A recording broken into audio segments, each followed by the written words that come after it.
Working in Australia, we encounter many different nationalities and cultures within our day-to-day work life. It is important that we show understanding for these different cultures, as no one culture is right. Yes. Various academics have done research in the area of cross-cultural communication, whereby they are studying how different cultures interact and have developed various theories as to how these cultures can be grouped according to their cultural traits. Working within this company, we encounter a lot of international Indian workers who are brought out to Australia for temporary work contracts. I think some of the hostility within the workplace is caused by a lack of understanding of the cultural differences. Yes. I think you're right. Let's look at some common workplace scenarios and analyze what went wrong, and what could have been done better to create a more welcoming environment for all workers, no matter what their cultural background. Good morning, Wayne. Did you receive the email about the weekly progress meeting being shuffled forward to 8:45 this morning? Yes, I did. I have cleared my schedule to make sure I will be there. Great.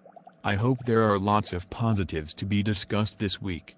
The project is quickly coming to a close, and it is important everyone is on the right track and motivation levels remain high. Exactly. Oh, sorry, I'll have to get this. See you in the meeting. Yes, see you shortly.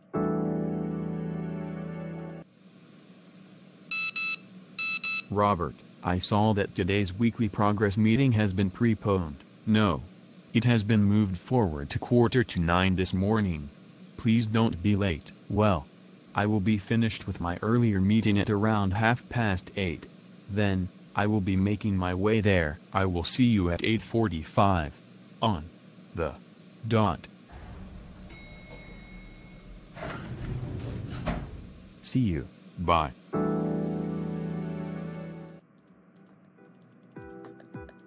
Already from those two short interactions, we can very clearly see cultural differences between the three participants. Yes, already we can see very obvious cultural differences. Using the model established by Edward and Mildred Hall, it is clear that Samir fits into the high-context culture, while Wayne and Robert fit into the low-context culture. Exactly. Samir's indirect style of speech when discussing the time of the meeting with Wayne is one of the more obvious characteristics being portrayed. Comparatively, Wayne and Robert are very direct in their conversation style. I think within the two scenes we just watched, some might conclude that Wayne and Robert are being very abrupt. However, it is just a characteristic of their culture. You raised a great point there. I think another thing that should be noted is Samir's use of the word preponed. This is a common Indian English word, used within the workplace. When an Indian worker uses this term, they are referring to something, usually a meeting, that has been brought forward in time. Preponed is, in a sense, the opposite to postponed. This Indian English word, however, can cause a lot of confusion. When Samir used this word in conversation with Robert was quick to assume Samir meant the meeting had been scheduled later in the day, and as a result became frustrated at Samir's lack of understanding.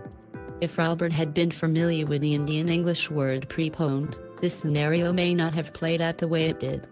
Let's look at another scene and see what other cultural differences we can pick up on. Great idea.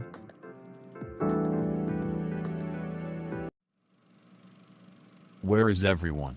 I spoke to Samir this morning in the elevator and he said his meeting prior would be finishing around 8:30. I just wished they would respect the time of meetings to the same level that I do. I am always kept waiting. Yes. It is rather inconvenient. They are always working on so many things at once that it seems they have trouble prioritizing the most important tasks. Samir, Irene, Vishnu and others. They've all come out to Australia to work and don't even respect our work ethics. If they want to work in this country, they need to work like everyone else. I understand where you're coming from. It is unfair on those who structure their time appropriately and plan out their day. They need to adapt to our work ethics. Their behavior in regards to this meeting is just inappropriate. Well, they are now 10 minutes late. I'm calling this meeting off. We both have 9 o'clock meetings and cannot be late for them. I will be sending a stern email about this meeting. I think that's appropriate. We cannot know how much longer they would keep us waiting. Talk to you later in the day. Yes, catch you later.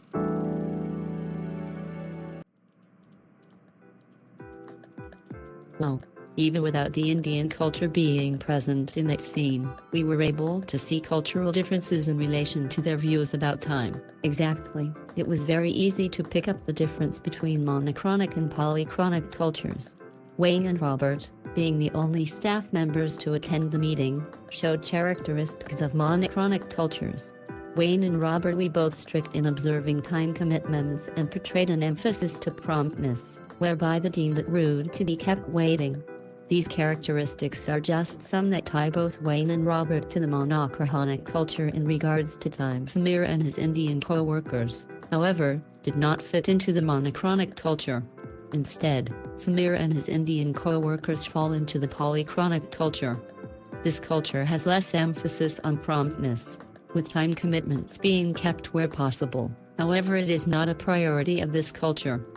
I suppose this cultural difference could create quite a bit of tension within the workplace.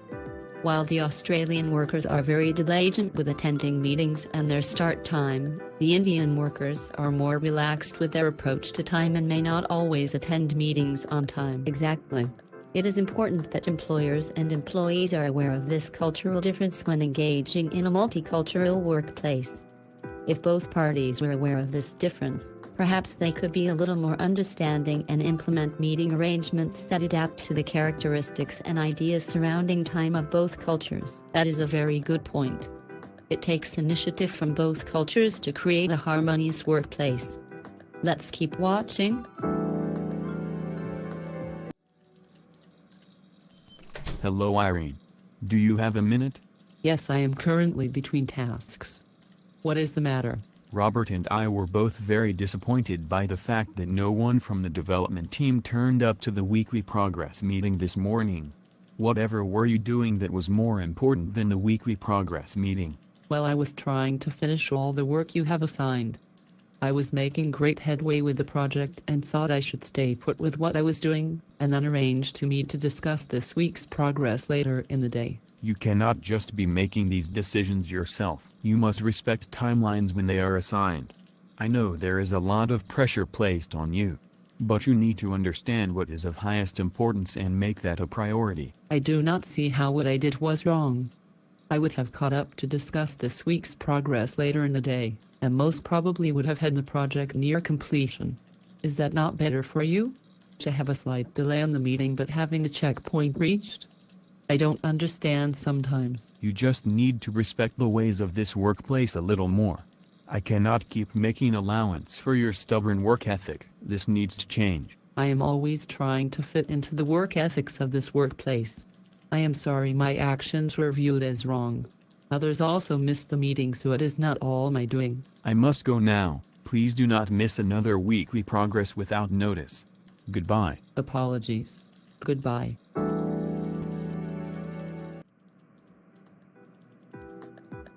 Now that was a great example of how poor cross-cultural communication can lead to hostility in the workplace.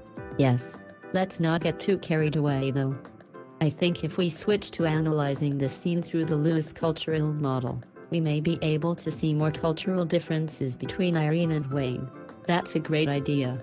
Wayne, being Australian, falls into the linear active culture, while Irene, being Indian, is placed between the reactive and multi-active cultures. Let's start with Wayne.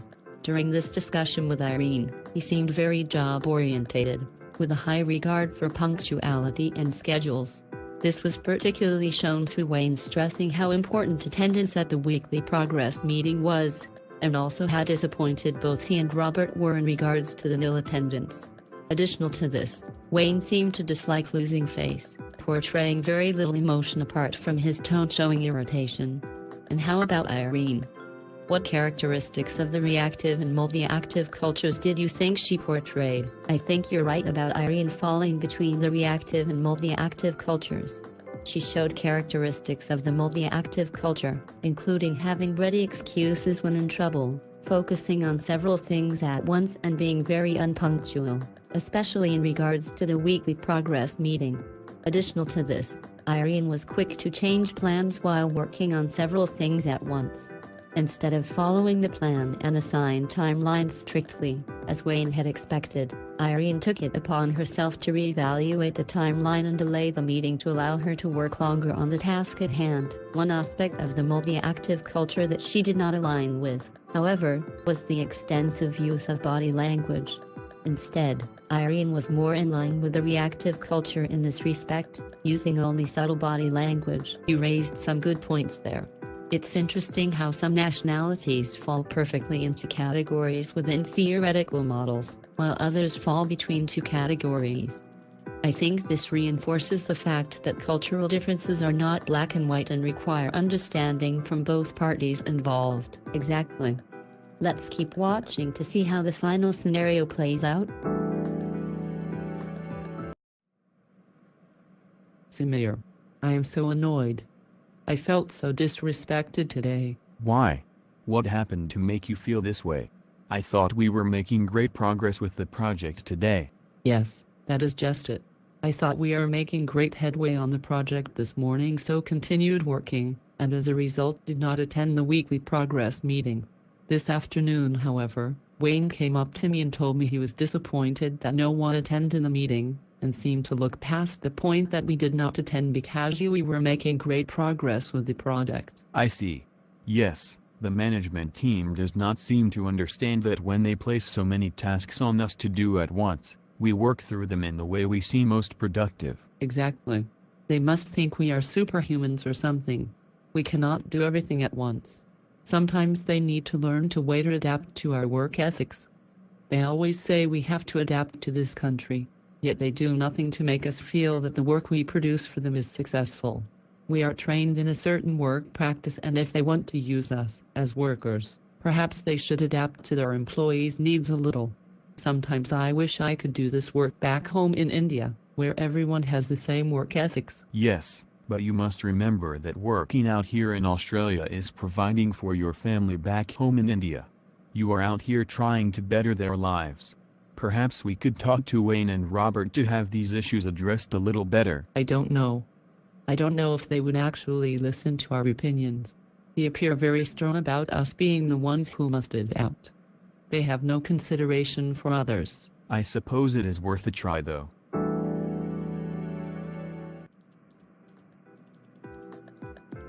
I think this final scenario just cemented the ideas and cultural characteristics already witnessed. This scenario, however, highlighted the fact that as a cultural trait, Indian workers are willing to work various hours in order to get the work done, a characteristic of the multilinear culture.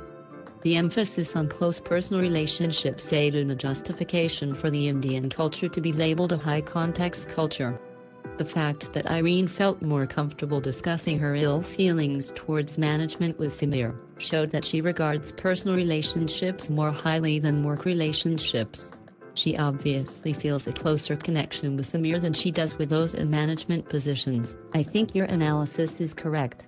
This scenario strengthened the justification for classifying the Indian colleagues as part of both a high-context culture and being representative of a crossover between the reactive and multi-active cultures. I think a lot of the animosity between cultures featured within these scenarios could easily have been overcome through cultural awareness. If all parties involved were educated on the differing cultural characteristics of those in their workplace, everyday runnings would no doubt be a lot smoother. While one should not expect dramatic changes by those of the opposite culture, a little understanding by both parties could see a midway point reached, where the qualities of both the Indian and Australian cultures are accommodated.